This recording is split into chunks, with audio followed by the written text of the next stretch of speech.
Welcome to No Password Required, a monthly conversation that introduces you to some of the top talent in the world of cybersecurity. Hello and welcome to No Password Required, a podcast dedicated to exploring the minds and personalities that make up the field of cybersecurity.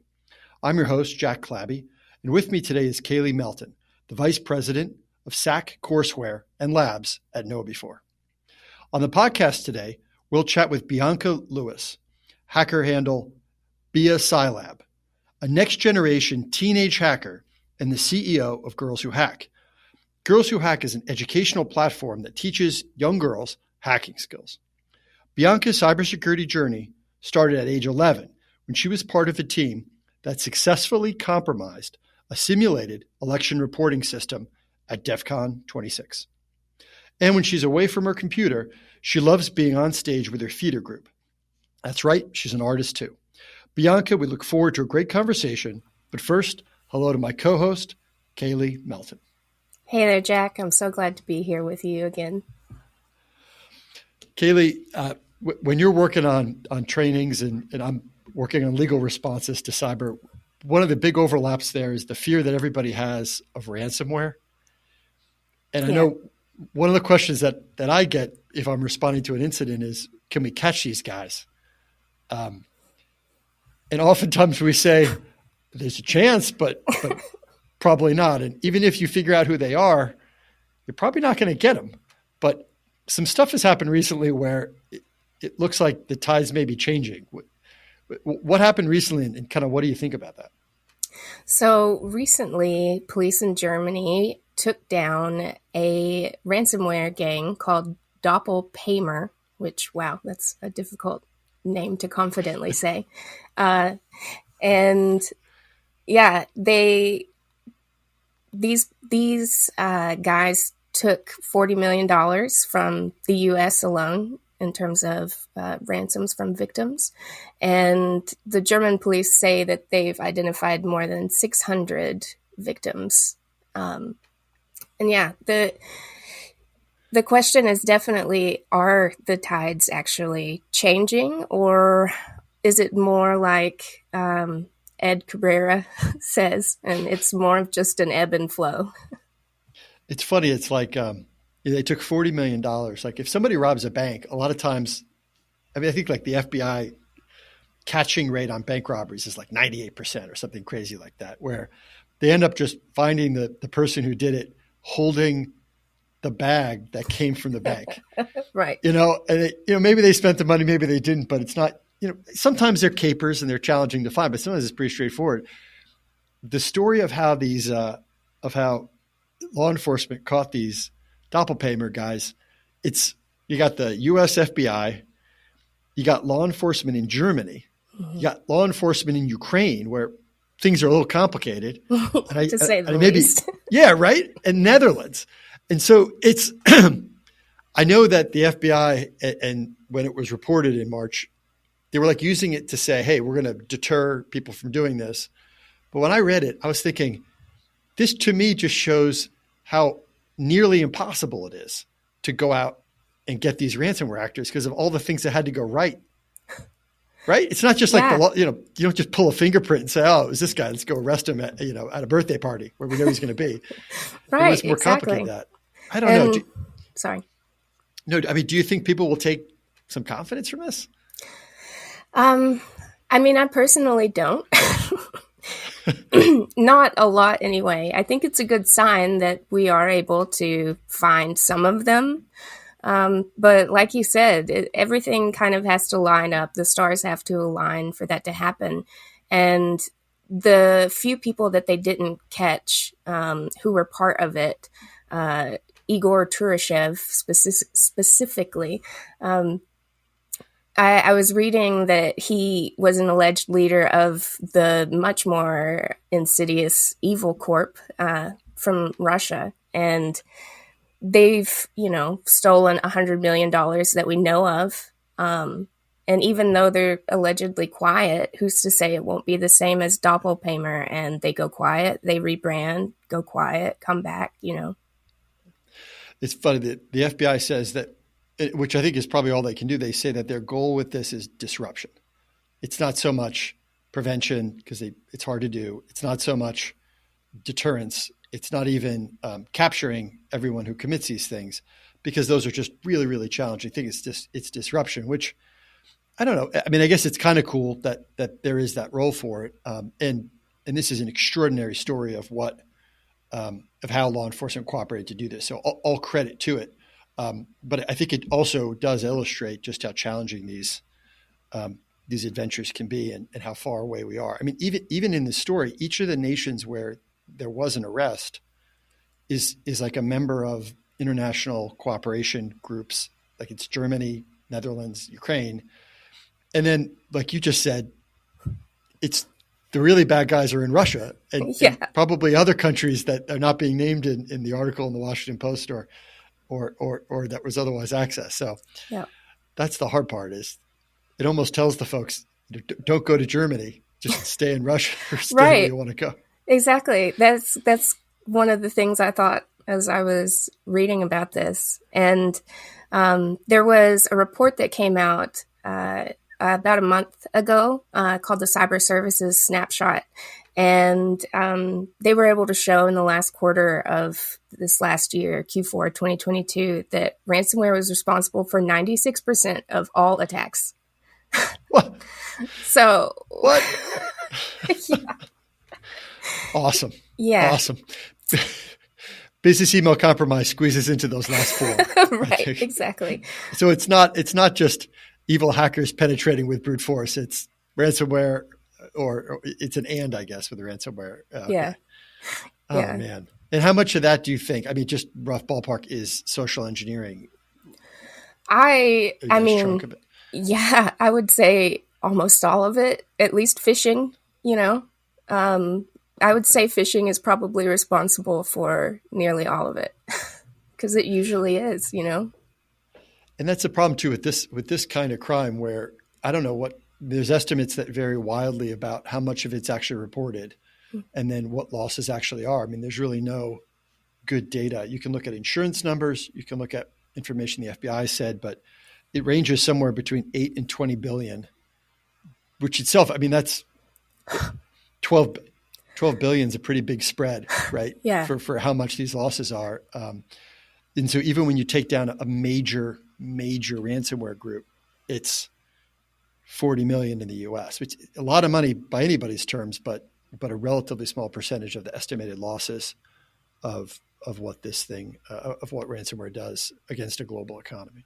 Yeah. What was this? Something like less than 1% of the total, something like that. All right. Well, with that said, we're going to take a quick break. And when we return, we're going to talk to Bianca about being the CEO of Girls Who Hack and about her theater group's upcoming productions. And I have to say, with the threat of ransomware that's out there, it's awesome to talk to somebody who is at the forefront of really both doing it herself, but also training US-based and international cybersecurity defenders. So looking forward to talking with Bianca. Looking for more no password required content? Follow us on Twitter, Instagram, Facebook, and LinkedIn at No Password Pod. And welcome back. Our guest is Bianca Lewis, the CEO of Girls Who Hack. Bianca, welcome to No Password Required. Hello, thank you for having me. All right, so can you give us, just to start us off, can you give us your earliest cybersecurity related memory? So when I first started in cybersecurity, I was around kindergarten, first grade, I'd say. But my actual memory from it, because I can hardly remember what I ate for breakfast, let alone all the way back there, was I was at B-Sides Delaware, and I was at the kids' track of it, and we were playing with snap circuits. You know, snap circuits, like they have the board and then you just snap it together to create lights and stuff. And what us kids figured out is we could put a bunch of battery packs connected to the fan that flies upwards. And we put so many battery packs that the fan went so fast and so high up that it pushed the ceiling tile in the hotel upwards. And then the adults had to take the snap circuits away. It was an interesting experience, to say the least. How did you find yourself there at B-Sides? My dad works in cybersecurity, and he's been going to conferences his whole life and always loved the environment. And once I showed signs of being into the cyber field, he took me to my first conference, which was a B-Sides Delaware, I believe. And I liked the environment. I love the people. There were CTFs going on and different talks, and just, it's a conference. Of course, it's going to be fun and energetic. And my little brain was like, ooh, this is where I belong. Can I ask, how old were you when you first had your fingers on a keyboard, do you think?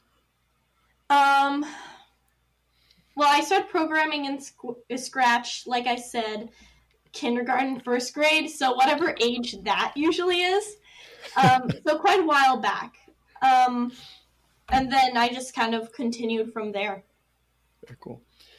So we know you're the CEO of Girls Who Hack. Can you give us a little bit of the past, present, and future? Sort of how did that get started? What are you doing now? And kind of what are your plans for the future?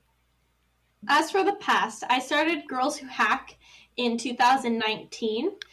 I wanted to create a safe space for girls to help support each other in the cybersecurity community, because there's not a lot of like girl-only beginner groups out there. And I'm like, how cool would it be if we could all learn together and not be like the only woman in the room? So that's the general reason why I started it.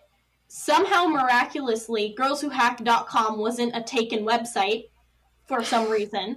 Like, no one took that name yet, and we're like, snatch that up.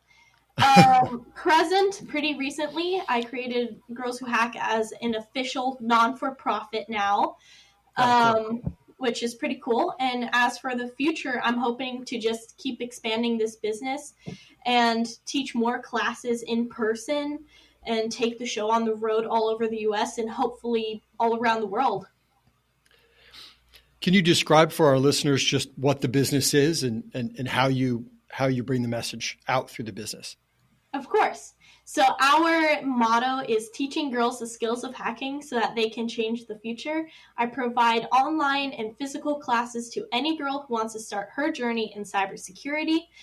I've taught all sorts of classes on any beginner intro level hacking stuff. So building a virtual machine, how to hack it, cross-site scripting, some basics that any girl would need to know to launch her off into the world. And I have all of these classes online on my website, girlswhohack.com as well, if you'd like to see them. And then I've done talks and classes at conferences as well, and that's what I've been doing. It's so cool that you're doing this. All I can think is how much I wish this was a resource when I was your age. I'm curious because of my own experiences trying to break into tech at that age and in this gender body. Have you already faced any sort of discrimination or blockades for either your age or your gender? I've definitely dealt with both. When it comes to being a young girl, just in general in the field, obviously we are not too big of a represented demographic. Most of it is older white males, and when you go to conferences and stuff, thankfully over the years I've even noticed it as I was growing up. I say that as if I'm really old right now, but I'm only 16. But I've noticed more and more like females and just minorities in general joining in, and a bunch of younger people getting more interested in cyber, which is cool. Personally, dealing with all of this, again, that's one reason I started Girls Who Hack, is because I noticed like I used to be the only girl in the room, usually the youngest as well, and I just didn't have that like relatable support with me. And giving talks and teaching classes and things, especially when I started working in election security, which is a pretty adulty, air quotes, subject, I would get like a lot of people asking like targeted questions, I would imagine, because I get a lot of good questions as well. But a lot of people would ask me on purpose very technical questions to sort of test my knowledge, or then people just believing that, oh, she doesn't know what she's actually talking about. She's just like reading a script, or I don't know what else they believe. So just kind of dealing with that, and I'm probably going to be dealing with that for the rest of my life as well, has been kind of a challenge. So as part of the projects you're working on or through your own training, I mean, you at a young age have mastered this concept of public speaking. For a lot of our audience, and for a lot of people across the world, that's just a core fear. How did you develop your skills, and what advice do you have for folks, who may be afraid of public speaking?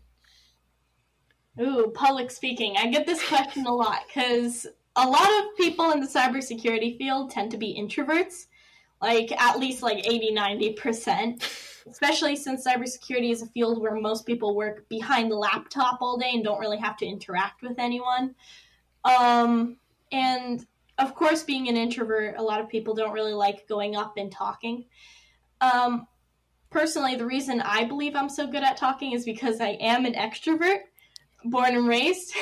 I've always done theater at school. I still do theater now.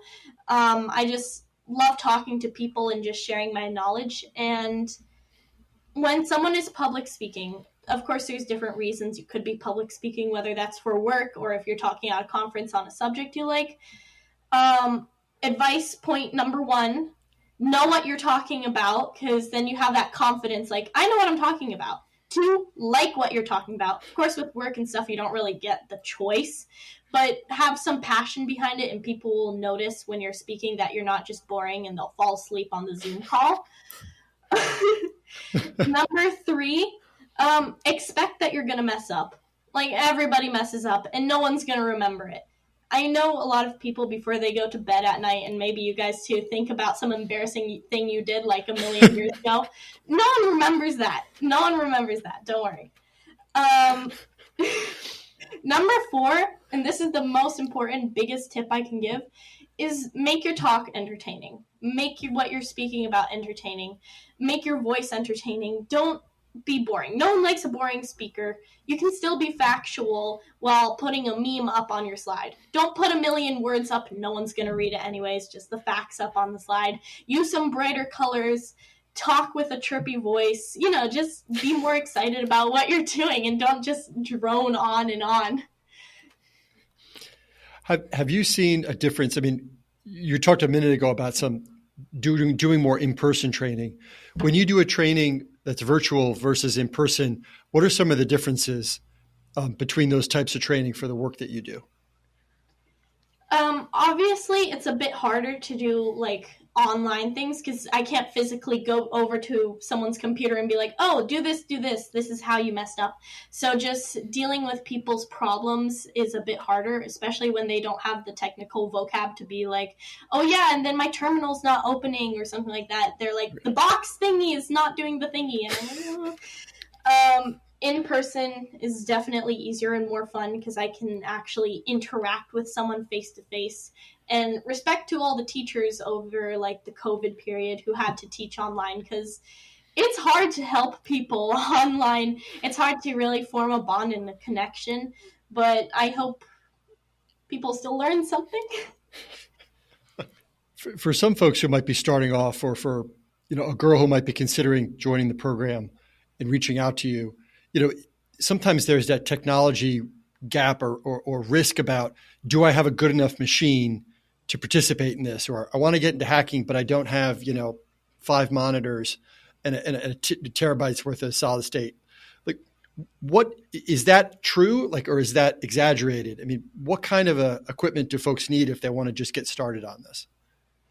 As for my classes, all you really need is either, you can even use probably wouldn't necessarily recommend, but like a computer at the library or your school computer if needed. Just be careful not to break anything. That's one reason one of my classes is how to build a virtual machine, so that you can have this machine inside your machine that you can mess around with and break without ruining the actual machine. All you really need is like a laptop or a computer. All of my classes are pretty basic. You can even watch or listen to my classes and still learn something without having to do things hands-on. Because usually the way my classes go is the first portion is the talking portion, explaining what's going to happen, what things are, what's a server, how you can use it, etc. And then the next portion is more the hands-on thing. So as for my classes, there's not a lot of cyber classes out there that are truly good for beginners. Okay. So I tried to make this as beginner-friendly as possible. If you can type and if you can use a mouse, you can pretty much do it. That's why this is aimed at middle to high school girls. So if you have some general knowledge and access to a laptop or computer, and in person,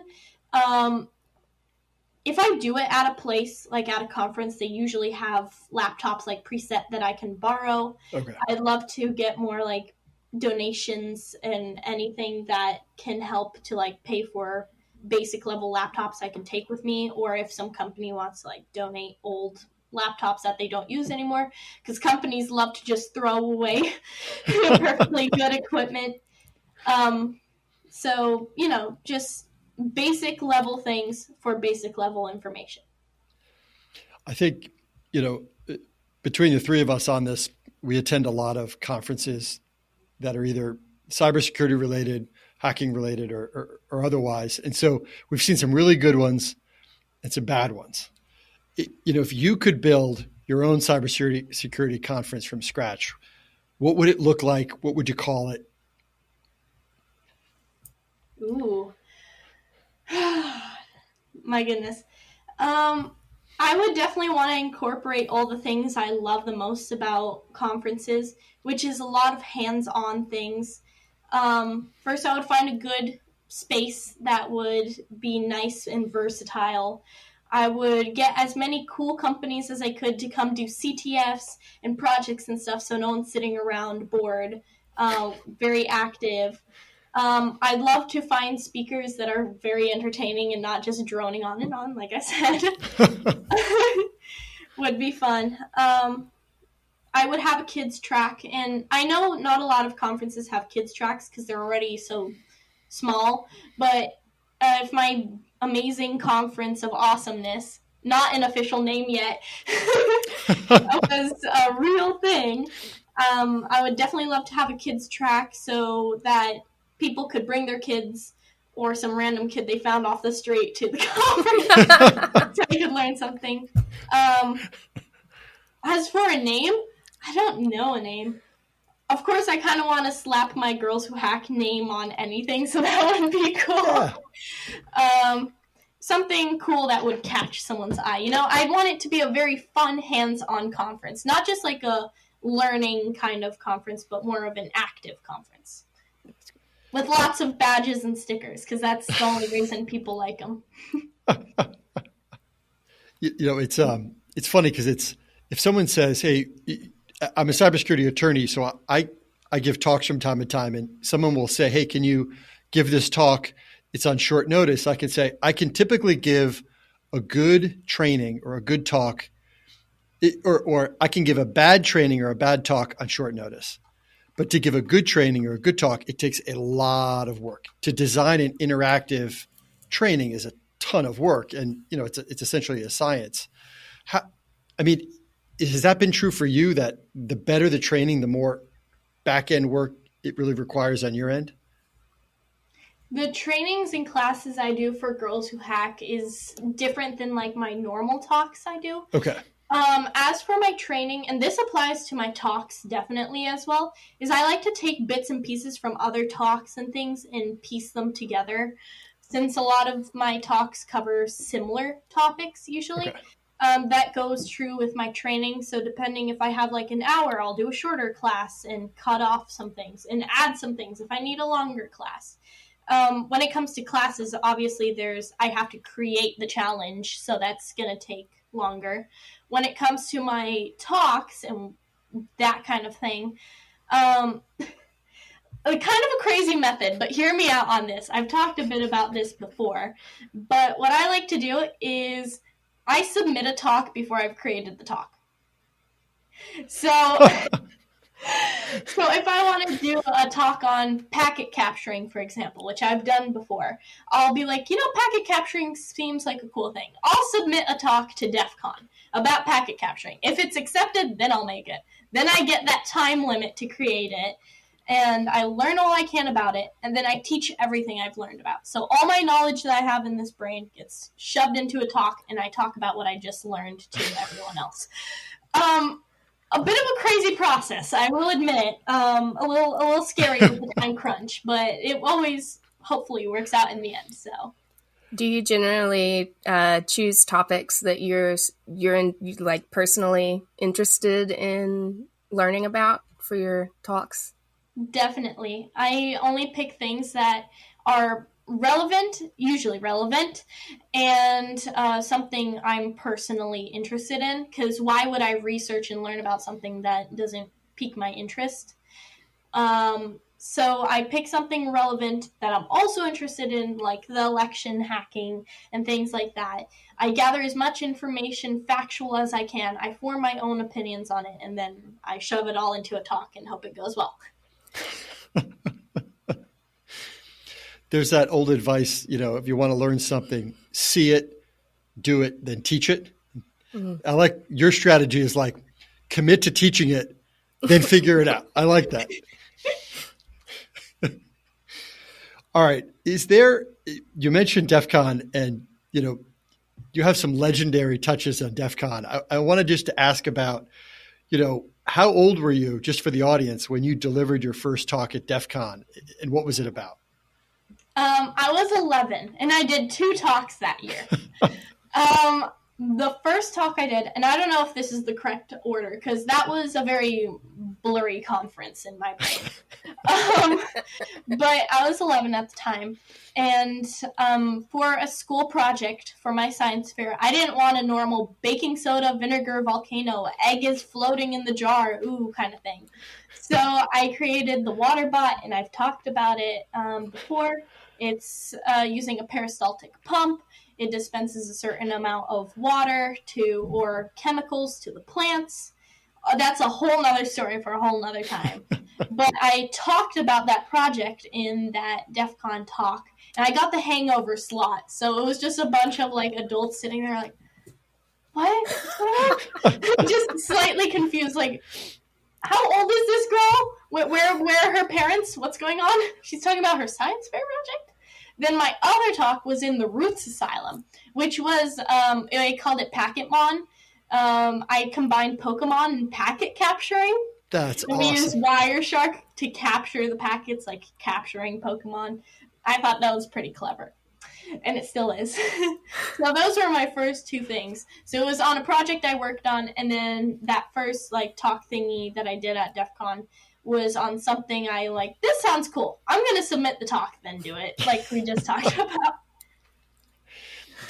In the years that you've been going to DEF CON, has it gotten better for young people, more welcoming to young people, or do you think there's more they can do to make it welcoming? Well, over the first years, they had the Roots Asylum, and I always loved the Roots Asylum. The Roots Asylum had its own badge, it had its own shirts. It was like a whole separate conference. I always loved it. I made so many friends there, and there were so many creative, fun kids, and it was just a really good experience overall. But then COVID hit, and DEF CON shrunk, and it was online. They can't really have a kids thing online, and they didn't want to worry about that. Yeah. So the next year came, and now that everything's back to normal, they haven't really created a kids track again. But hopefully it comes back. Hopefully we can have more of a kids thing, especially since DEF CON is so big, it has the resources to do it. But I think now conferences are just kind of picking themselves back up and going to their former glory. For sure.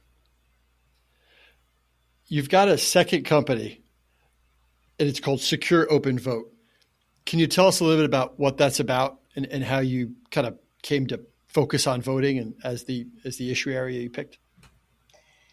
So I was never interested in voting, like most kids are. That's an adult thing. Why would I worry about voting? I'm not even old enough to vote. That's an old person thing. And that's what I thought. until I think I was even 11 at the time of this, at the Roots Asylum. They held a mock election reporting system that us kids got to hack. So I sat there at the table. Keep in mind, I could barely type at this point, and they gave us a little packet talking about just how the system works and how we can hack it. All the kids, varying between ages of like 7, 8 until 14, were able to change the vote count in under 15 minutes. The kids who could barely type. And even I could do it. And at that time, I didn't have a lot of cyber knowledge. And I think that was just very eye-opening. I'm like, adults are using this system? Why does it suck? Why is it so bad? So I went on one of those crazy, the Google searches, watching videos and stuff, all on election security, less on the political side and more on just like the system itself. Okay. And I was just noticing like all the flaws in it and how I could make it better. So I did some talks on it, and I did a talk at Defcon as well, just on the problems in the election system and how I would fix it. And I'm like, why don't I fix it? So that's when I started Secure Up and Vote. I started building my own end-to-end election system that's completely open source. Anyone can look at the source code. I want hackers to hack it, tell me how I can make it better, and just make it the most secure system that I possibly can. And so far, I've made the registration system for it, the reporting system for it. I'm working on the registration system. Blah. Word jumble there. And I brought it to DEF CON one year for people to try to hack. And people tried to hack it and change the vote count, and no one was able to. So awesome. Far it has not been hacked, which is a good thing. And hopefully I can just continue to build the entire system and maybe get it used in the U.S. one day, which is ultimate goals, I suppose. That's incredible. One of the things that on the podcast we talk about, and we've talked about with Kayley a fair amount, Katie, you and I, about breaking conceptions about what cybersecurity and hackers are, and like this idea of what you have. We've talked about one aspect of it a bit, and another one we want to ask you about is your role in the theater, and how hackers can be creative people who love the arts, who have opportunities for self-expression outside of working with computers. Can you tell us a little bit about like maybe your theater group's upcoming production and a little bit about how you got involved in the theater and how it impacts your world as a hacker too? I've always loved theater. I've always been part of my theater groups at school. I've always loved to be center stage. That really helps with the public speaking. And honestly, I recommend theater to absolutely anyone. And there's theater groups everywhere, improv nights, improv groups. And that really helps just with your creative process in your brain. It helps with your public speaking, getting over that social anxiety. And I think that really was what helped me. I've always loved just the community in theater.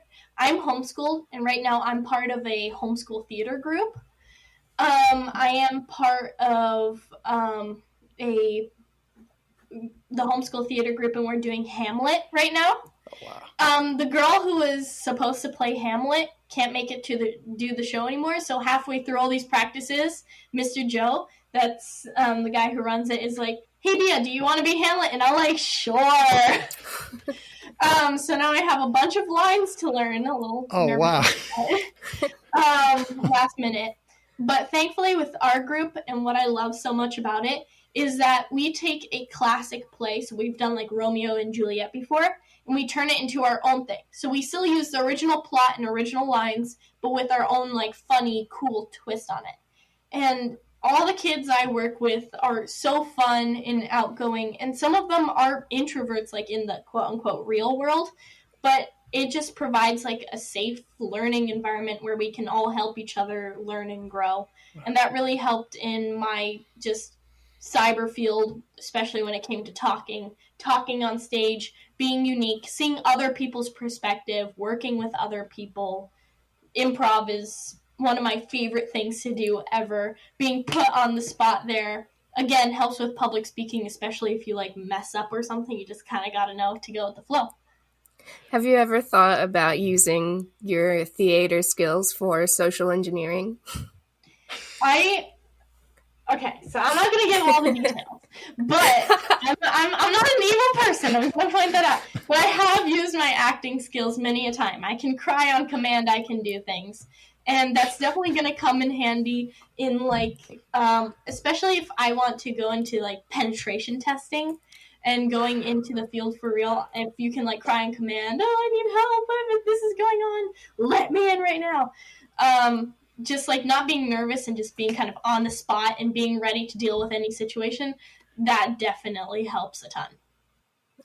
Have you ever had your hacker friends attend a theater production or your theater friends come to a training? Do the worlds ever overlap? I've never really invited anyone from the hacker field to any of my shows. Maybe I'm just a little too nervous for that. But I've definitely talked to my friends at theater about, like, my cybersecurity passion and thing. And just talking to them about it, they're like, what? Again, they're like anyone else with the common misconceptions of what a hacker is and what cybersecurity is. And, oh, it's a guy in his basement on his computer. And I'm like, not always, sometimes. So talking to them about it is always really fun and just, like, confusing them. But they seem curious enough about it, so. And nothing's pure art or pure technology. I mean, any production has lights, it has microphones. I mean, there's so much technology that goes into producing a play that they're not as far apart, I think, as they seem. What do you agree with that, or am I off on that? What do you think? I agree on that. Honestly, anything nowadays involves tech, from school to work to just home life to social life. Like, you can't really escape technology unless you move to Alaska tomorrow, in the middle of nowhere, surviving off of drinking ice, or I don't know what people out there do. But it's cool to see worlds overlap, and it takes, in the cybersecurity field, we always need more creativity and more opinions and things to get things moving. Because even for a lot of cyber companies or just tech companies in general, they tend to be more old-fashioned still, even though they are a tech company. So it's cool to have the sort of art perspective when it comes to that, and the tech perspective when it comes to theater. Excellent. All right. Well, after a short break, we'll return with our lifestyle polygraph section. So stay with us. You're listening to the No Password Required podcast. We cover cybersecurity and a lot of other stuff. Welcome back. Bianca, are you ready for the lifestyle polygraph? Yes, very excited. All right, first question. What type of adventures do you have planned for this summer? Hopefully a lot of traveling and a lot of conferences. Now that conferences are back, I want to go enjoy more conferences, meet more people, and just get back into it. Hopefully this summer I can go to Romania again. I go there like all the time. I basically grew up there, and I have a ton of family there as well. I'm half Romanian on my mom's side. Love visiting there, friends, family. So hopefully going there, enjoying the summer there, maybe going to the beach, the usual. That sounds amazing. I would love to go to Romania sometime. I'll take you. Let's go. All right. When you go to Romania, do you bring you just bring one laptop, or do you bring a whole bunch of stuff? Like, what kind of tech do you bring with you when you travel like that? I usually just bring my laptop because I'm always scared to travel with tech equipment, because I don't want to go over there and lose something, and then luggage is just crazy, and we always get our luggage late, and I don't want to risk that. Totally. But it's always cool to talk about my tech stuff with my little cousins. I have two cousins over there, Alex and Anya. Anya's 12, Alex is 8, and I can talk tech stuff to them and about what I do. I've done conferences in Romania before at Defcon, and I've talked there as well. So I was on one of the big news channels there, and they're like, I know that girl who's on the news. I'm like, yeah, that's me on the news here. Short story time here. I was in a Starbucks in Romania, shortly after doing one of my talks there, after being on the news and stuff. And I was, there was like two older guys in front of me in line, and they look back at me and they're like, oh, you're that hacker girl. You can go in front of us. Just don't hack us, please. And I'm like, gladly, step aside. That's awesome. Just don't hack us, please. Craziest experience ever. That's awesome. I'm imagining you as some sort of hacker superhero that can just like, you're hacked.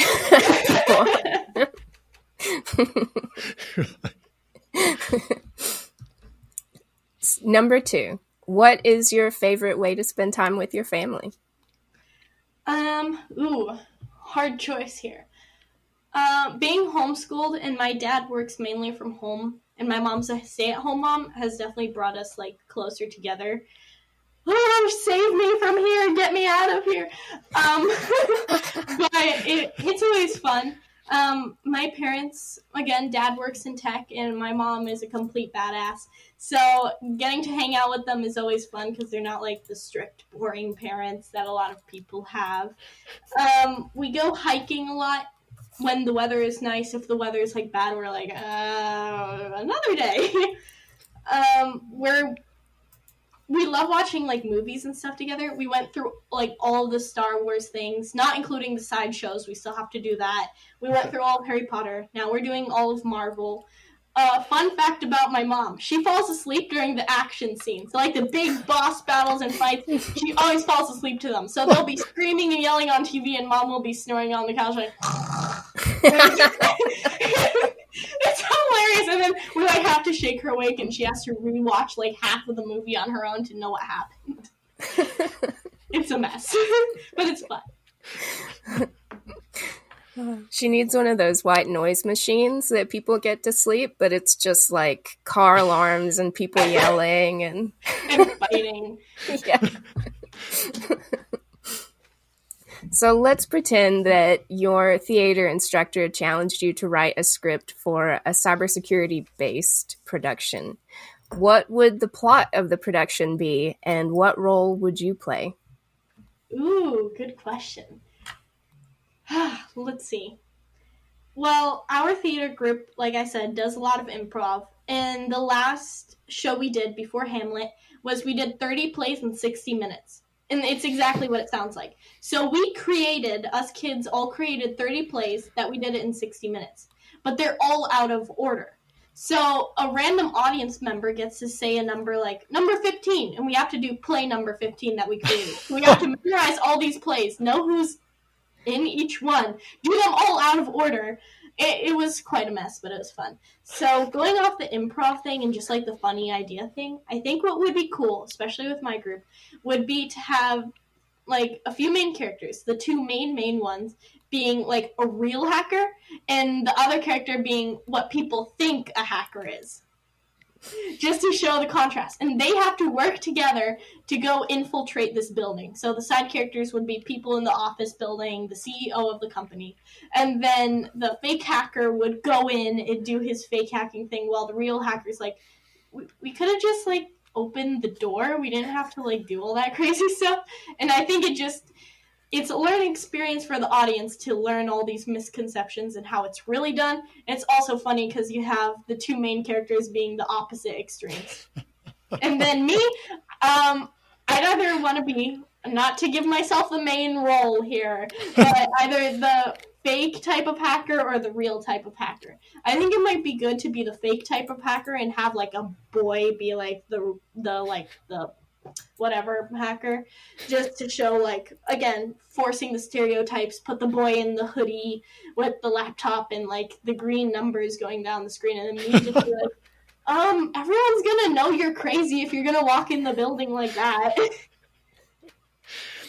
That's right, the hacking montage, right, where they're just fingers on a keyboard, Okay, now I need to get past the firewall and the other firewall. Then I need to traject around the CTF and then go into the data frame database and click, bam, we're in.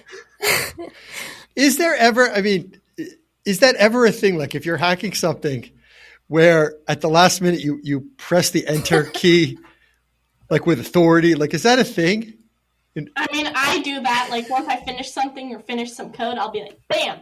And then I'll get like 50 errors. Okay, time to try this. 80 errors? Okay, I'm going to try this again. Then get frustrated, go have a snack break, come back, and then be like, this is nothing like the movies. I don't want to work in cybersecurity anymore. That's awesome. Maybe the problem is that you're not pressing enough keys quickly enough. Yeah, exactly. I'll just build a machine to type random keys for me. That'll totally work. Exactly. I legit love your idea for the production. I create training for adults mostly, but sometimes younger people on security awareness stuff for the general public. And yeah, you never know. Maybe we'll have to partner on something like that. I would love that. I love to create fun learning experiences. So if that's your mission, that's my mission. Awesome. So far, the polygraph is going really well. Not that I'm biased based on what you just said. All right. So you're on stage often, and with the law of averages, things will sometimes go wrong, which you actually said yourself earlier. How do you prepare for those situations, or when you find yourself in a situation that isn't going exactly as you planned it? It's different on different situations, so I'll give some different scenarios. If you're acting or if you're working in a project, all of these things apply to both.